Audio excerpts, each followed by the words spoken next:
right. I think I can begin. Happy Monday. Or something. Hopefully it's a happy Monday wherever you are, or Tuesday or Wednesday, whenever you're watching this.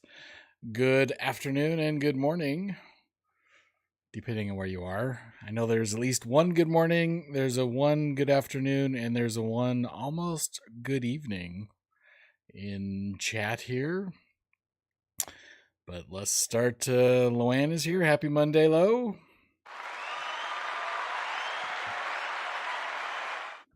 Archie, greetings, Archie. It is headed for 97 here in the lovely Boise Valley today, sometimes called the Treasure Valley. Which I think that has to do with irrigation and all that good stuff. So welcome, Archie. We have David is here. I've got Jason H. And a miracle of miracles, there's already a like. I didn't even have to throw any guilt out there, and I had a like. Uh-oh. I'm having bitrate problems. I think I forgot to change my video settings. I did. I'm streaming in 4K. Let's see if I can change that on the fly. I don't know if that's gonna work. I don't know. We'll see if I keep getting bitrate errors. Hopefully that doesn't screw things up too much. Stream says it's good. All right. Well, I changed it, but I don't know if I can actually change it on the fly. I think I have to like stop the stream and restart it. And at this point, I don't think I'm going to do that. So hopefully it doesn't crash out on anyone or doesn't crash out on me. There's no one else here. My son is still sleeping and my wife and daughter are not currently home, and so they're not streaming. So you would think with the highest speed cable modem or cable connection I have, I wouldn't have any streaming issues. And Archie, yes, I can debut my new world map back there. Woo! It's still I still got other airplanes and stuff to put up, but I ran out of hooks. So yeah, so there's my that was I think I teased it. That's my new background. I can move a little bit. It's a huge mess back there because it's still work in progress. But if I move out of the way, I think it'll focus. Yeah. So wooden world map, and I've started populating pins with locations of places I've been. So kind of fun. And I'm still trying to figure out where to put the accent lights too. This little spotlights. I thought I would put one up here and have it shoot that way, but then it would be in my eyes, so I didn't want to do that. But yeah, lots of little pieces. Let's see, Africa, most of North America, and big parts of Asia. Thankfully, we're like one big piece. I was thinking, when you look at it, you think it's all these individual little tiles. Thankfully, they come in big pieces that are put together. So yeah. Anyway, so that was fun. It was pretty easy to put up. I recorded myself doing a time lapse putting it up, so that'll be. I think that might be a reel or a short. Hey, Badger. Good morning, and it is Home Run Derby Day for those of you who are interested in baseball, hence my Mariner hat. All-Star Game tomorrow is one of those funny things. I like baseball, but the All-Star Game has never really been that compelling to me. So, Home Run Derby only because one of my Mariners is in it, Julio Rodriguez. But beyond that, All-Star Game. It's a bunch of players from other teams, and I'm very extremely loyal to my teams, and I don't really care about other teams. So I'm more of a team fan than I am a sport fan. So I really, really follow my teams, but I don't follow a lot of the broader news for a lot of sports. But anyway. All right, let us move into the normal, regularly scheduled program. Obviously, no Matt today. did a little chatting with him yesterday, so he was getting ready for work. A lot of weather down south these days, so let's move on and check the misery this morning. Oh, that was weird. My Streamlabs is acting funny. My background's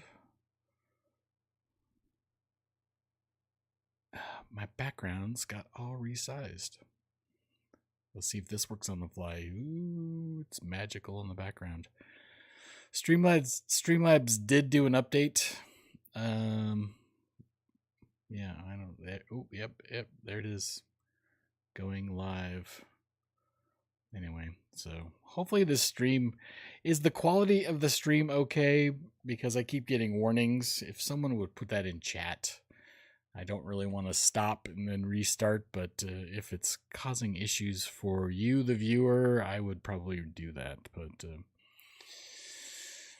all right, let's check out the misery. It looks like, based on the radar, Archie said it's raining. I can see some yellow and lots of greens up in the central New York area. A couple of red splotches. So the New York City area is seeing 81 delays with 21 cancellations. 21 cancellations this early in the morning is really not very good. That's kind of a bummer. The DC area, Baltimore, Reagan, and Dulles, 41 delays with only 5 cancellations. And then we've got Dallas, Dallas-Fort Worth, and Dallas-Love with 82 delays. So yeah, it's pretty early in the morning, and it looks like it's shaping up to be a fairly miserable day out there in the travel world. Archie says looks good from here. Okay, I'm gonna keep going. I think it's just a YouTube is giving me a warning, because I think I am trying to stream in 4K instead of 1080p like I normally do. I was doing a little recording. So when I record intros and the exit portions of videos, I use Streamlabs and my webcam right here, because it's a 4K webcam, and I record that in 4K, and I forgot to change the setting. So, oopsie. There's no place to pause. Anyway, all right. So miserable day shaping up in the travel world. Even Seattle, 15 delays and 4 cancellations. 4 cancellations in Seattle. That's a bummer. And Denver's not looking, only 1 cancellation so far. But 649 delays and 51 cancellations in the first, if you want to call it the first 4 hours really of the morning, between 8 to noon. Yeah, I think that's shaping up to be a fairly miserable day. I am not traveling today, so thankfully that I got a couple more weeks before I take my son on a trip. Here are the current delays worldwide. 20,000 delays. So this probably in the last 24 hours. It says today, but I think that's probably, could be based on GMT. I don't really know. 945 cancellations worldwide. 487 in the United States. So yesterday had to be pretty miserable. And so I'm guessing a lot of catching up today. I think that's probably just normal for summer. Complicated itineraries in the summer obviously increase. The more legs you're on, the more chances you have to have a problem. I think all my flights, I have 1 connection for my next trip with my son, but yeah, we'll see how that goes. Let's see, we're going San Diego, Salt Lake, and Seattle. So I don't think we're going to get any weather, at least, unless it's impacted by East Coast, Central U.S. Anyway, delays today: Republic Airlines, United, China Eastern, JetBlue, Delta. Wow? Apparently, Wings Abadi got a new lease on life. Only 42% of their flights are delayed, and only 5% of their flights are canceled, which puts them pretty far down the list. Yeah, maybe someday I will get there. So by airport, LaGuardia, Newark, Boston, JFK. So the Northeast, lots of problems in the Northeast. We could see that a little bit on the weather map. If I go back here, you can see that big hunk of weather going through there. By destination, same thing: LaGuardia, Kennedy, Liberty, Boston. So, and then we get to China, Chicago. Chicago's always there. London, Gatwick, Philadelphia, Pearson, Denver, Hartsfield. A lot of weather last night. I was watching the NASCAR race last night. Got rained out, or got rain shortened, I guess. And yeah, kind of stinky. My guy got crashed. Harvick got crashed. Stupid Denny Hamlin. Don't like him. All right. Airport delays worldwide. Hamburg, Manchester. Arrival and departure delays. London, Gatwick. Dublin, Göteborg. Boston, Logan. Low clouds. Fort Lauderdale's got some weather. Orlando's got some weather. Be fun time to be in Orlando taking pictures of lightning, I think. San Francisco, excuse me, low clouds like normal.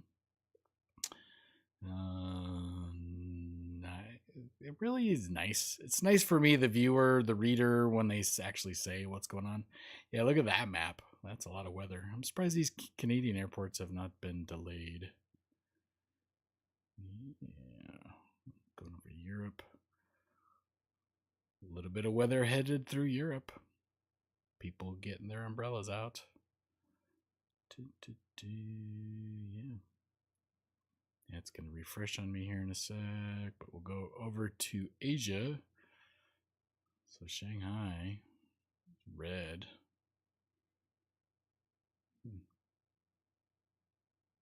There is a lot of storminess over here. Not for me. All right. Let us continue. So, real quick note. There were a lot of plane crashes this last week, a lot of general aviation crashes, and I frankly, I'm not going to cover those. I don't like crash stories. They're just incredibly sad. I mean, there were two crashes at the same airport. I think Riverside, California. Yeah, it's one of them. A dad took his boys up in the plane, and he wasn't fully licensed and crashed, and he died, and somehow they didn't. And then, anyway, it's just it's not something I really want to chat about. I find them incredibly sad, and most of the time it's it appears they don't always. Oftentimes it appears. Oftentimes the report is pilot error, and there's no substitute for experience and training. Yeah. I'm gonna move on.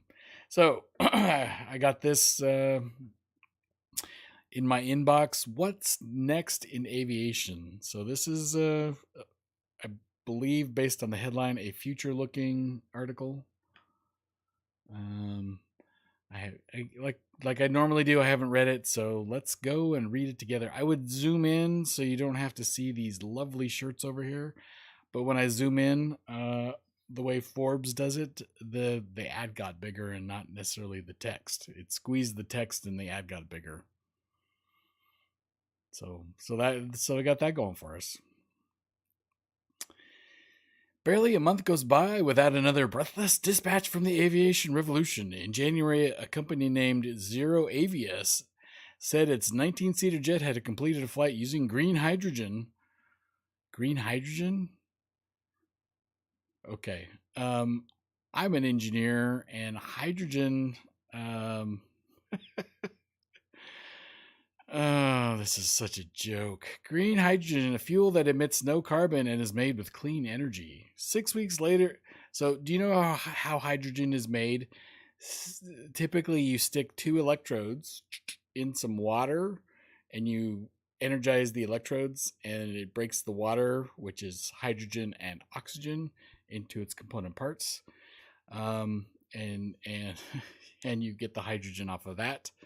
And when you burn hydrogen, it makes water. Anyway, made with clean energy. So where did you're telling me that you have green electricity to make hydrogen? Probably not. Anyway, we do not have a green. There is not enough capability in the world to make 100% green power. So that's a joke. Anyway. 6 weeks later, the aerospace company Universal Hydrogen completed an even longer test flight with a 40-passenger plane. We've also seen glowing reports from the world of electric aviation. Last September saw the world's first all-electric passenger plane, Alice, take its maiden test flight. This March brought news of that Swiss airline makers of an electric seaplane can purportedly fly almost 160 kilometers on a single charge and had received their first orders. 2 days later, United Airlines announced the route for the world's first commercial electric air taxi. Look past the headline, and it's clear the commercial rollout of these technologies is several years away. The CEO of the company making the electric seaplane expects it to be operational in 2029. Say it's 2023, so a ways off. And that's probably ambitious. The manufacturers of United's electric air taxi is developing a fully electric 19-seat aircraft capable of flying customers up to 250 miles before the end of the decade. And while Alice's manufacturer hopes to deliver its aircraft to customers by 2027, it warned that its plan is subject to change. Yeah, these are all very ambitious, I think. In other words, to reduce aviation emissions, we have yet to launch truly sustainable solutions for long-distance flight. Compared to urban transportation, which can be made emission-free relatively quickly and easily, we'll have to wait almost a decade to take to the skies in pollution-free planes. Yep, can't have carbon emissions. Carbon's bad, right? Oh, that's interesting. I've seen more than one scientific type person go through their statistics for their particular countries. I've seen Australia. I've seen Canada. I haven't seen. I think they did one for the United States, but just based on the average tree numbers in each of these countries, we have more trees collecting carbon, naturally sequestering it, than we are emitting, according to these people. I have not checked their facts. I am not a climate scientist, nor do I claim to be. It's just interesting, something to look into. Yep. Yeah, so apparently we are sequestering in trees more carbon than we are emitting, according to those radical thinkers out there. A historical look at a new future. We're asking the wrong questions.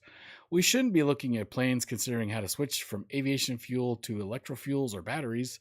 We should be thinking more expansively and asking if planes represent the future of flying. Oh, that's where we're going.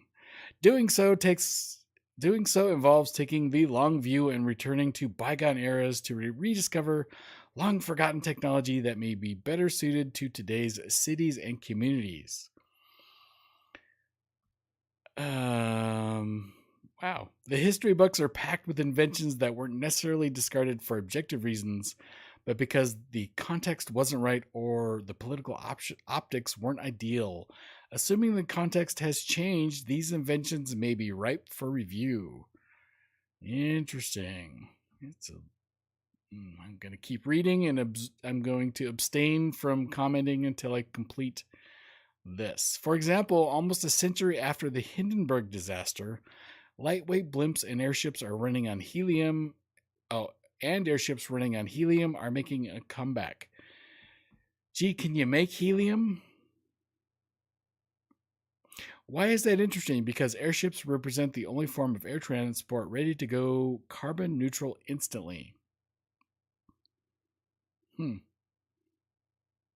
The carbon cult comes alive. Another long forgotten option is the ground effect vehicle, or GEV, perhaps better known as the Ekronoplane, a Soviet era vehicle that's part plane, part hovercraft. The whatever it is, or ground effect vehicle, was designed to fly just above the surface of a body of water. Why is that interesting? Because its energy consumption is roughly half that of a comparable plane, making it a viable alternative to flying on many routes. We've also seen developments in the design of electric vertical takeoff and landing flights being hybridized with other older flying objects. Compared to fossil fueled propulsion, easy for me to say, emissions free flying is within grasp. We could see the return of multi-propeller aircraft because it's now less energy consuming to divert electrical power to multiple engines, certainly as opposed to the concentrated power use of jet engines. Other long forgotten inventions that might be worth revisiting and repurposing for the modern era include the fan wing, which combines a fixed wing and a kind of fan, the Flettner plane, which creates lift using the Magnus effect, and whose technology is being used today as an energy efficient way to power Danish ferries, and the Ornithopter, an aircraft that flies by flapping its wings. This is Forbes, right? This is supposed to be a legitimate news organization. The Ornithopter, really? That's your solution to ornithopters probably won't be the next big thing in aviation, but if aerospace companies are looking to make planes more efficient by integrating technology, might not aerodynamics also be optimized? The point isn't that we should bring these technologies back per se, it's that the possibilities are endless if our thinking is expansive enough, and that we should pursue all avenues, not just one or two alleyways. We also shouldn't be afraid to reappropriate old ideas and combine them with other technology to come up with new typologies. Typologies? Of course, developing these technologies may be expensive, risky, and speculative.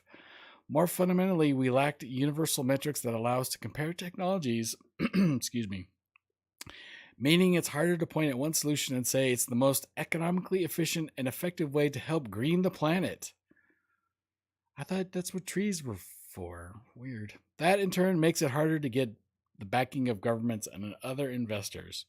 Still, that shouldn't stop us from coming up with off-the-wall ideas, because the clock is ticking. The clock is ticking. Oh my gosh. Last December, the European Commission announced that it had given a green light to France's ban on short-haul flights, which is dumb.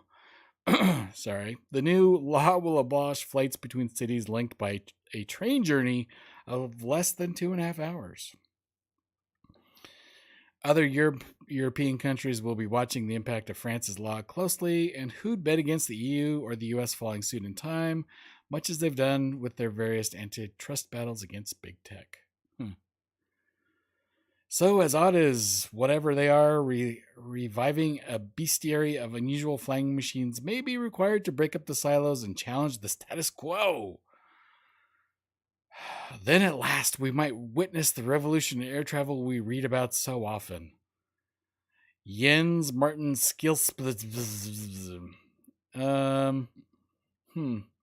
There's a quote from My Cousin Vinny that I wish I had in my soundboard here. Because I find this article filled with crap. Anyway, let's check the chat. All right. Where was I? Okay, Archie gave me the thumbs up. Looks okay. I'd rather at least 2 pilots in every plane I'm in. Green hydrogen is supposed to be clean. It's very inefficient. Lots of renewables, but green hydrogen is not a great use of it. Lowe says, no matter how short the trip, I would like the plane to have more than a 250-mile range. And practically, a 250-mile range aircraft really only has a range of whatever its closest 250 miles minus its closest diversion minus a safety margin. So it's much, much less than that. A combination of electric and efficient design like the Solera 500L would be much better. Yeah, they're running out of helium as well. It's more useful as a refrigerant. Yeah, one of the things I've heard about going back to the moon is they think they can get helium-3 on the moon because helium is a noble gas and you can't make it. It is, there's a limited supply. So, helium is a finite resource and has dozens of critical usages. Don't use them to fill birthday balloons either. But then you can suck the helium out of it and make your voice sound funny. I probably have a voice changer for that, but David adds, don't use it for gender reveals. David adds, wing and ground effect aircraft make excellent seaplanes. Badger had a question for David. Yeah. It can be. Get a train to Portsmouth to see a few sites there on the 20th. Okay. So it sounds like Badger might be. Badger, you taking your father to Europe? That'd be fun. Remember to, I think we talked about this. I think he has mobility issues. Request in the airports. Make sure you request your wheelchairs before you get to the airport if possible. That's the best way to guarantee that the airlines will be prepared for you as well. So, all right. Anyway, so I find Forbes, this article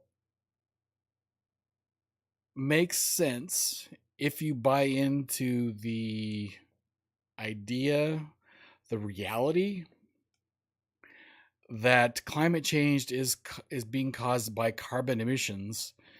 And yet, as I said, this week I've seen multiple people talking about the fact that a large number of first world countries have more trees absorbing more carbon than the data says we are emitting. So that's interesting. I don't know if that's a factual statement or not. It's just something I watched, and I've not done any research in that, but doesn't account for countries like China and the third world where they're burning everything. They don't have trees. Like Haiti doesn't have trees because they burn them all for cooking and heat, I think. Trying to do it in August. That'd be fun. Europe in August can be hot and sticky. I don't know about the UK. I do know that the country of France pretty much closes in August. Of course, they're trying to burn themselves down right now. You know, I've heard what's happening in France called a mini civil war. So, yeah, not headed to France anytime soon. And I like France. I'd like to go back, but Archie says the Forbes writer makes many assumptions. Yes, I think the first and fundamental assumption is that climate change is caused by carbon. And we need to cut airplane emissions. Could be. Again, I don't have the data in front of me, but I think I heard one time, and this is I'm going by my memory, which could be flawed because I have I'm starting to get moments where I go, huh? Anyway, I believe that the airline air travel in general accounts for, I don't know, 3% of carbon emissions around the planet. And if you switch to green energy sources, you would reduce the amount of carbon emissions by like 0.03%, something like that. This was on a show I watched a month ago or something like that. Because the alternative green energy sources are not necessarily that green in the production of them. I mean, making solar panels is not a green industry. That's one of the great lies about that. Making batteries for electric vehicles, it's not a green industry either. It's one of those It's one of those things that it's the kind of the look over here, look over here. Don't look at how we make batteries. Look over here at how green my electric car is. Yeah, it's pretty terrible. Hey, Nick's here. Hey, Nick. But the Bastille, did they burn the Bastille down, or what? You have to expand on that. Any thoughts on the guy exiting early in Minneapolis? Boy, I did not see that. A dude jumped out in Minneapolis. Let's. Uh,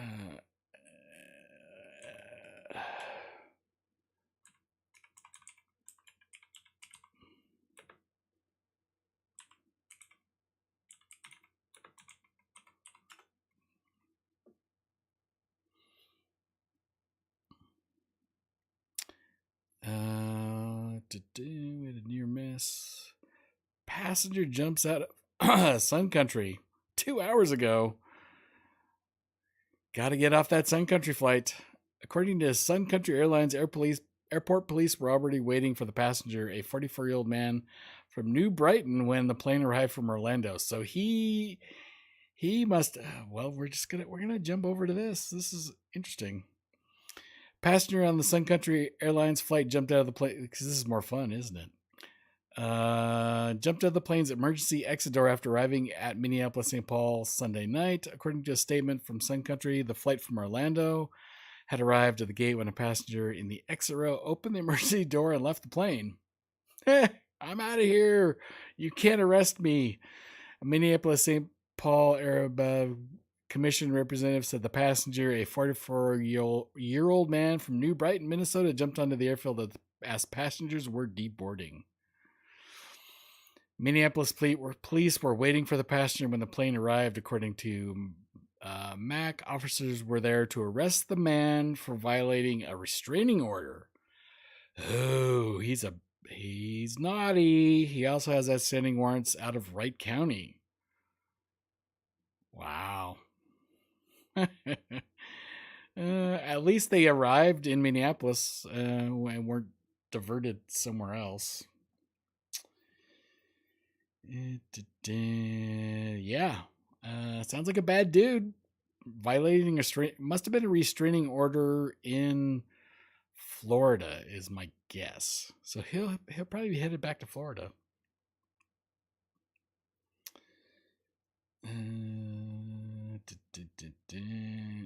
Badger says Europe in August also means tourists. I love early May and late September. The tourists empty out. Yeah. He left by the emergency exit, trying to avoid authorities. Yep. Badger says, love me some shoulder seasons. Shoulder seasons are my favorite as well. The weather can still be good, and you can usually save a lot of money. Lowe says maybe he saw someone who wasn't real. David says, what do you expect? He was from Florida. Florida. Not a very bright guy. Now he'll be flying with the Justice Department. I'm sure they'll put him on their Justice aircraft. I gotta think there's a Justice transport plane in his future. Laugh out loud. People kill me. The stupidity. Yeah. Of course, he knew he was gonna get arrested when he made it back. So, yeah. Whoops. He's not very smart. He's very stupid. All right. Anyway, hey, we're up to 3 likes. Thank you. Thank you to the 3 likers. He's not very smart. Violate a restraining order and then fly home. You're in a confined space for 3+ hours, and surprise, there's police waiting for you. I gotta get out of here. I wonder if he saw the police or if they told him that he was gonna get arrested when he made it back to Minneapolis. Found on a luggage cart after 2 hours. Crazy. All right. So another story that I've been following because it fascinates me because up until my last flights on JetBlue, I saw JetBlue and Spirit as completely different. I mean, you've got the low cost, ultra low cost Spirit, and then you've got the lowish cost JetBlue, and I saw them as completely separate. Whack the mic. Sorry. I saw them as completely different airlines, completely different. Um, and then I flew JetBlue this last month, and from the flight attendants could be interchanged, is what I found. So I think a lot of the actual culture of the two airlines is probably a lot closer than I had expected. Um, and so I actually think a JetBlue Spirit merger would work. Um, what are your thoughts? Nick says he could have worn a Bubba Gump hat. I don't do Bubba, unfortunately. All right. So anyway, this article talks about another Forbes article. We'll see if this one is as influenced by the person's political stance as the previous one. Is that a nice way to say that he's slanted? JetBlue will dump the alliance with American to save the Spirit deal. If you didn't know, JetBlue has an alliance in the Northeast with American. That has been targeted by the Justice Department at the same time that Spirit is trying to be purchased by JetBlue. So they got a couple things going on. So this article implies JetBlue is getting rid of the alliance with American because it will make their acquisition of Spirit easier. So let's take a read here. Oh, see you, Badger. David says Forbes aren't a great news source anymore. I'm starting to agree with you. I don't read Forbes regularly, but I'm finding a lot of. I find that most news sources are opinion sources anymore. I don't find a lot of actual news in a lot of it. For months now, JetBlue Airways has been fighting the government in two antitrust cases. One involves its strategic revenue sharing alliance with American Airlines in the Northeast, and the other its pending $3.8 billion acquisition of Spirit Airlines. On Wednesday, the airline chose its more important battle. The carrier will not appeal a federal judge's ruling that the Northeast alliance with American Airlines is anti-competitive. We will now turn even more focus to our proposed combination with Spirit, JetBlue said in a statement. Despite our deep conviction that in the pro-competitive benefits of the NAA, after much consideration, JetBlue has made the difficult decision not to appeal the court's determination that the NAA cannot continue as currently crafted and has instead initiated the termination of the NAA, beginning with a wind-down process that will take place over the coming months. Conversely, American Airlines said Wednesday that it will appeal the NAA ruling on its own. Decoupling from American Airlines makes it more likely that the U.S. Department of Justice will approve the pending JetBlue Spirit merger, says Savanthi Sith, an airline analyst at Raymond James, by removing one of the DOJ's strongest arguments against why creating the number 5 airline in the U.S. should raise antitrust concerns. That American, through the NAA, would have undue influence. Approved during the last days of the Orange Man administration, the NAA allowed JetBlue and American to coordinate routes and schedules and share revenue on a large majority of routes, touching the 3 major New York City area airports and Boston. The two airlines argued that this partnership helps them compete against Delta Airlines and United Airlines in the Northeast. But federal district judge Leo Sorokin disagreed, saying in his May 19th ruling that whatever the benefits to American and JetBlue of becoming more powerful in the Northeast generally, or their shared rivalry with Delta, such benefits arise from a naked agreement not to compete with one another. Sith says JetBlue can now more strongly demonstrate to Judge William Young, who is assigned to the JetBlue Spirit merger antitrust case, that it has taken multiple steps to accommodate concerns about competition. In June, for example, JetBlue and Frontier agreed that JetBlue would divest Spirit's assets at New York's LaGuardia Airport, 6 gates at Marine Air Terminal, and 22 takeoff and landing slots upon closing of the JetBlue Spirit merger. This move should eliminate concerns of the loss of ultra-low-cost carrier service in New York in the event of a merger, and is part of JetBlue's commitment in the merger offer to divest up to 25% of revenue to address competition concerns, wrote Sith in a memo to investors at the time. Importantly, the agreement over slots at LaGuardia ensures the replacement of low-fare service is not fragmented, which is a concern of Judge Sorokin in the NEA ruling. We view JetBlue's agreement with Frontier to conditionally divest Spirit's New York LaGuardia slots to Frontier as not only solving fewer seats in slot-constrained markets, but also as evidence that there is sufficient appetite and opportunity for ULCC growth, even in the event Spirit ceases to exist. So far, the DOJ has been swayed by JetBlue's claim that a merger with Spirit would benefit customers. I still don't understand why they're going after this merger, but in March, U.S. Attorney General Merrick Garland, he is so compelling to watch testify, said that the merger would lead to higher fares and fewer choices for tens of millions of travelers, with the greatest impact felt by those who rely on what are known as ultra-low-cost carriers in order to fly. And as I've said multiple times, a ultra-low-cost carrier may not always be the cheapest. You gotta shop. JetBlue hopes that unwinding the NEA will further neutralize the government's objections. Terminating the NEA renders the DOJ's concern about our partnership with a legacy carrier entirely moot, the airline said. With that, the DOJ should reconsider and support our plan to bring a national low-fare competitor to the Big Four. The flying public deserves better than the status quo.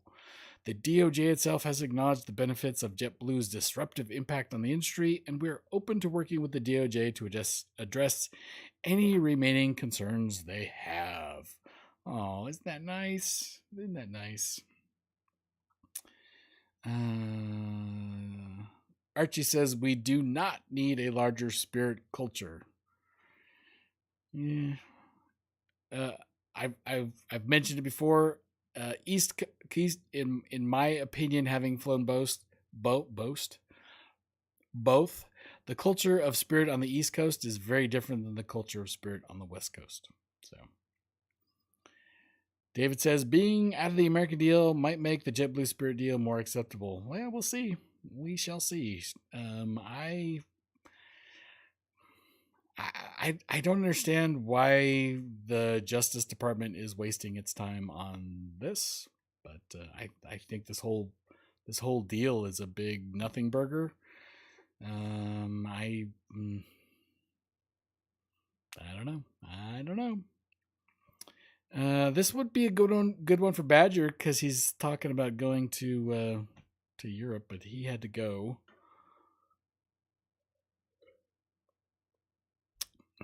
But lots of strikes. A lot of people going to Europe. So, and as David probably can tell you better than I, lots of strikes, regular labor disruptions in Europe. That's part of the deal. So,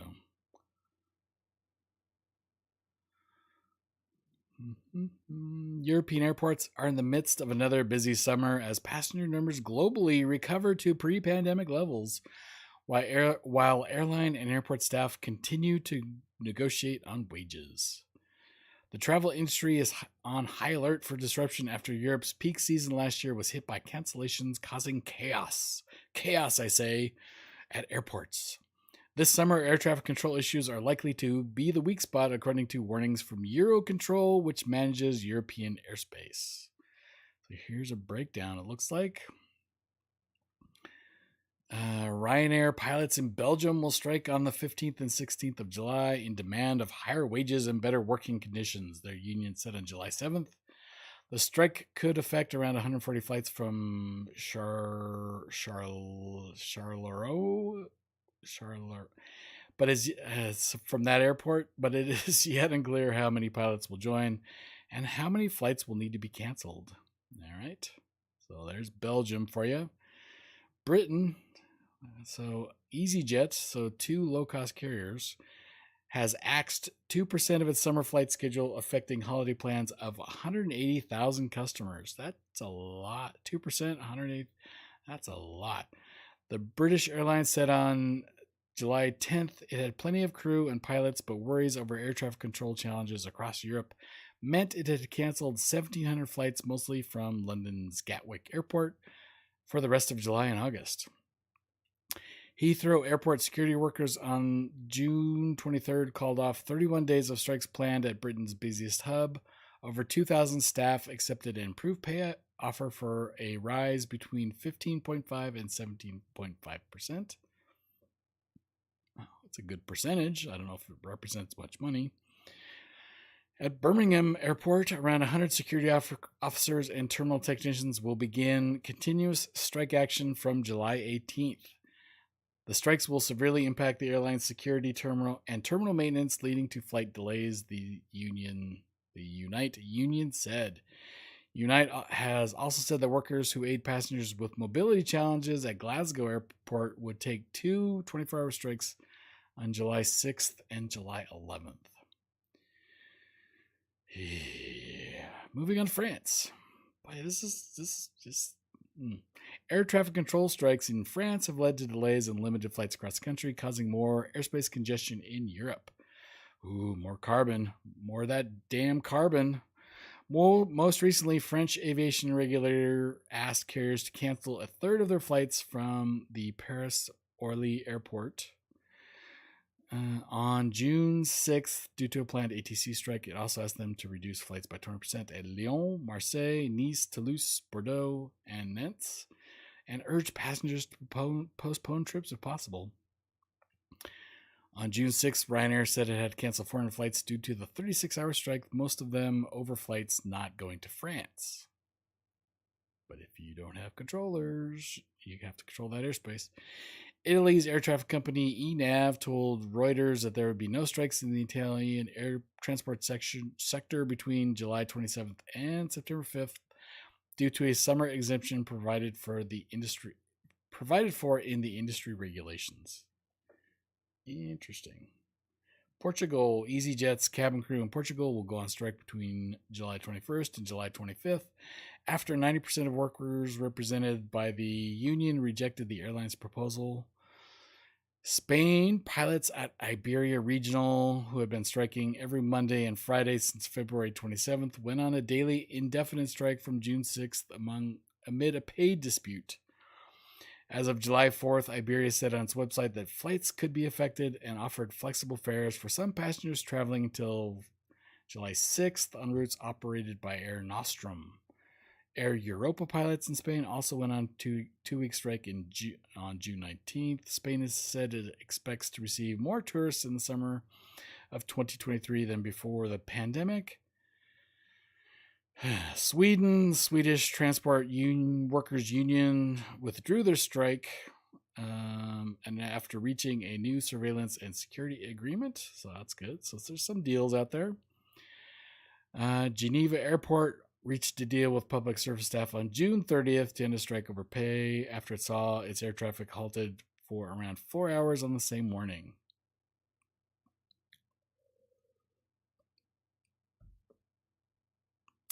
Excuse me. So, what I've learned today is you could be delayed in Europe at any time with a strike. I still have not seen an article about Southwest Airlines going on strike. So, back to the chat. David says too many ground staff were let go and now they have to recruit and get security clearances, time consuming at best and costly as well. Archie asks David, is ATC in Europe a private business or the EU government run in Europe, but completely private in the UK. It's run from Swansea, which is near Southampton. Yeah, so lots of potential disruptions going to Europe. And like I said, I have not seen. Actually, let's look real quick, because this is a question that I had.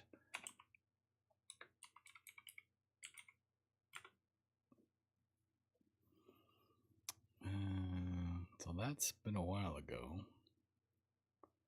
May. Travel and leisure. So they voted to strike June 29th. Looks like yeah. Southwest Airlines pilots want release from mediation, move one step closer to striking. The Union for Pilots at Southwest is asking federal labor regulators to be released from mediation with the carrier amid a 3-year contract battle. Yeah, that would be bummer. Of course, I don't have a Southwest flight till August.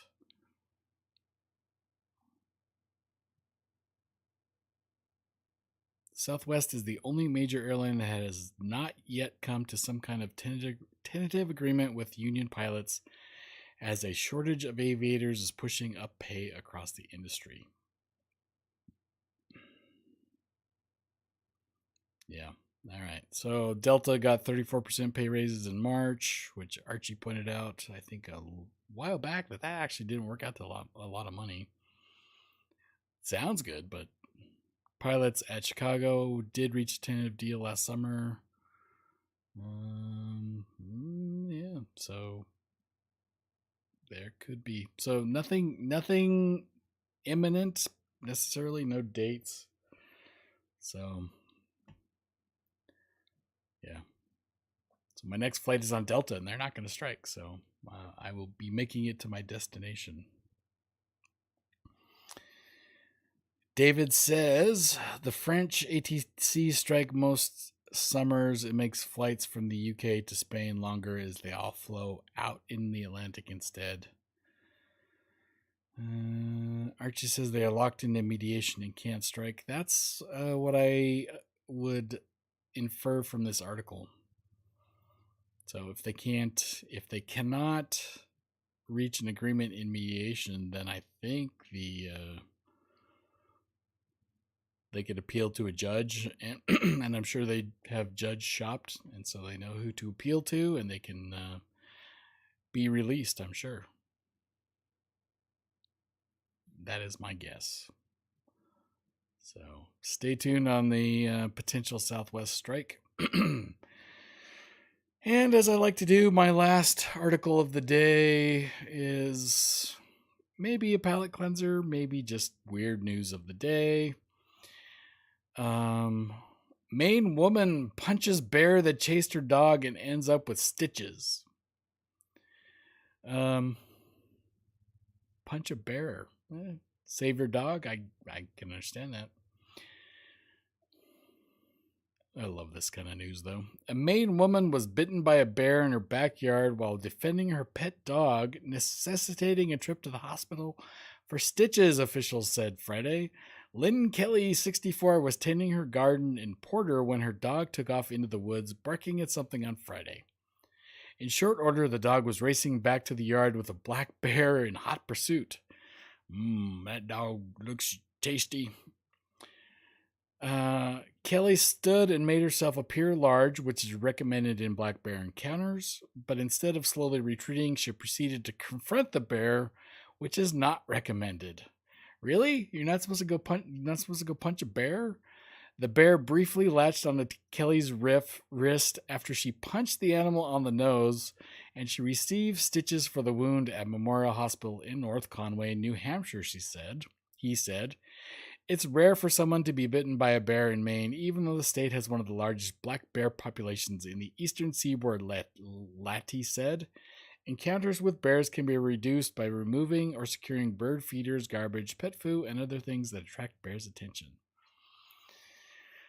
I'm gonna do a little bear fighting. She interrupted his snack, David says. Yes. Don't mess with hungry bears. No, she's lucky that I don't of course this could be, I don't big little it's a bear.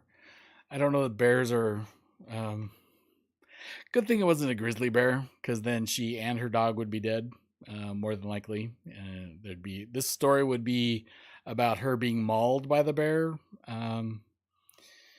It's called wildlife because it doesn't follow what you think normal pet rules are. The number of people that get trashed by wildlife in national parks across the country every year is just amazing to me. I still remember, like, one of the first times I went to Yellowstone. My wife and I parked and we went up and looked at one of the hot springs, and we're coming back down to the parking lot, and across the road in a field, there's this lady walking up to an elk with her hand out like this, because she's gonna go try to pet the elk, I think.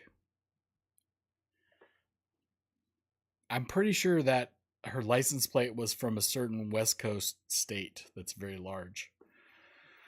I see a picnic basket, Yogi. Yeah. Anyway, it's wildlife. Make yourself big. Make a lot of noise. Hey, bear! Make the bear run away, but go punch the bear. Whatever. I don't know. All right, friends. 5 likes. Thank you all. I appreciate that. Any last questions? Very dangerous animals. Yes. I just. We come in peace. Nope. They came in peace. Nope. We come in peace. No. They came to eat. The bears came to eat.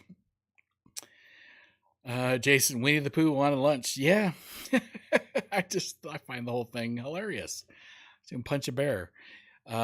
Generally, I like to look at wildlife. If I'm in a national park, I have a big camera. I have a big zoom. I take pictures, and they stay over there, and I stay over here.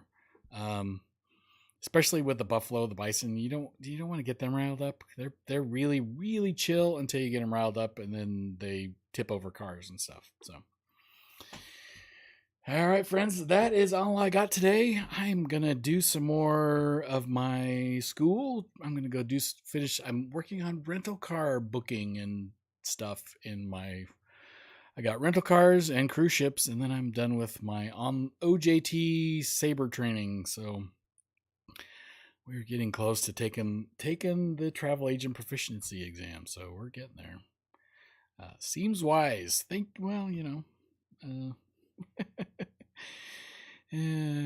Archie, been enjoying all the videos. Thanks for the efforts. Appreciate all you. Well, thank you. I appreciate that. I appreciate you guys coming in. This is the little community.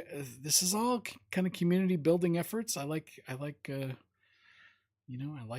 to share my passion with hopefully like-minded individuals. I think from what I've seen, I think I got a bunch of travelers here. David says, try explaining the tipped over car to the rental company. Yeah, the rental car companies. Well, if you got the collision, I don't know if being tipped over by a bison counts as damage that the collision waiver would cover. That could be a good story. It was the damnedest thing. I was just I almost actually hit a bison one time.